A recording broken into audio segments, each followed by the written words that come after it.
मैं आज गई थी अपनी बहन के ऑफिस क्योंकि हमने शॉपिंग करनी थी। 2 घंटे से यहाँ खड़े होके मैं अपनी बहन का इंतजार कर रही हूँ। जिਵੇਂ वो मेरे ते डीसी लगी है। जितनी गर्मी है मैंने कुछ देर में सिंघाड़ा बन जाना था। इतना वेट करवाने के बाद ये चूही अपनी बिल से निकल आई है। आप इसकी शौकी चेक करें, लंडे की कंगना।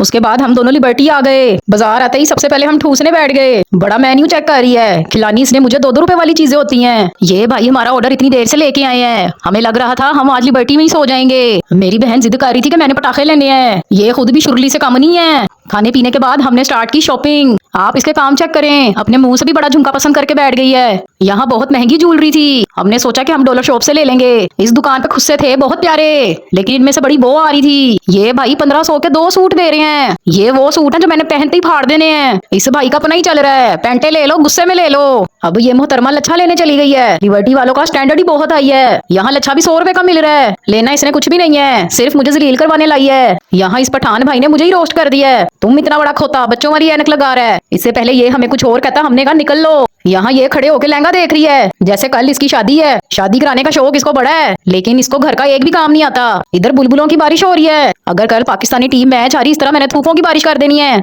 मैंने सोचा मैं अपने लिए जूतियां और शूज देख लूं, लेकिन ना तो यहाँ इनकी प्राइस अच्छी है, ना इनके डिजाइन अच्छे हैं, ना मेरे पाँव इस काबिल हैं। सेल ऐसे लगाते हैं जैसे हमें मुफ्त में चीजें देनी है। बाजार में फिरते हुए हमें 1 घंटा हो गया, लिया हमने कुछ भी नहीं है। मेरा दिल कर रहा है मैं अपनी बहन को इसके अंदर डाल दूं।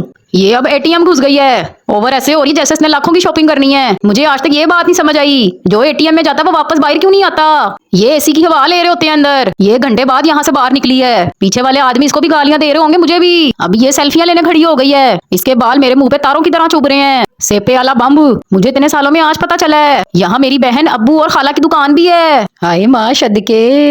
यहाँ हमने छोटे भांजे के लिए दुल्हन भी ढूंढ ली है। हमने सोचा नवाज शरीफ के लिए ये खरगोश ले लेते हैं। 2 सेकंड बाद हमें समझ आ गई नवाज शरीफ की खिलौनों वाली औकात नहीं है। सबसे ज्यादा ये पापड़ वाले ढीठ होते हैं। ना ये पापड़ देते हैं ना सस्ता करते हैं। पूरे लिबर्टी में इस बंदे ने अपना ही शोर डाला हुआ है। इस गाड़ी में भुट्टो साहब की रूह आ गई है। जा जा टुर जा। फिर हम दोनों स्टाइल मार के स्टाइलो घुस गए। उनको भी पता लग गया था लेना इन्होंने कुछ नहीं है। साडे वल्लों जवाब है। ये कह के उन्होंने भी हमें दुकान से धक्के दे के निकाल दिया। मैं लिबर्टी आऊं और आलू चने ना खाऊं, ऐसा नहीं हो सकता। ये हमसे ऐसे बातें करते जैसे हमारे रिश्तेदार हों। उसके बाद मैं दोबारा अपनी बहन के ऑफिस आ गई। ये यहाँ ऐसे दंदनाती फिर रही है जैसे ये इसका ऑफिस है। यहाँ मेरी बहन अपना बैठ के काम करती है। हैरानगी मुझे तब हुई जब मैंने अपनी भांजी के खिलौने इसकी टेबल पे देखे। अब घर जाके मुझे भी अपनी चीजें चेक करनी पड़ेंगी। ये सर मेरी वीडियो बहुत शौक से देखते हैं। उन्होंने मुझे बहुत ज्यादा इज्जत दी, दुआएं दी, मोहब्बत दी और बहुत मजेदार सा खाना भी खिलाया। मैं इनकी बहुत ज्यादा शुक्रगुजार हूँ। अब बातें असल मुद्दे पे।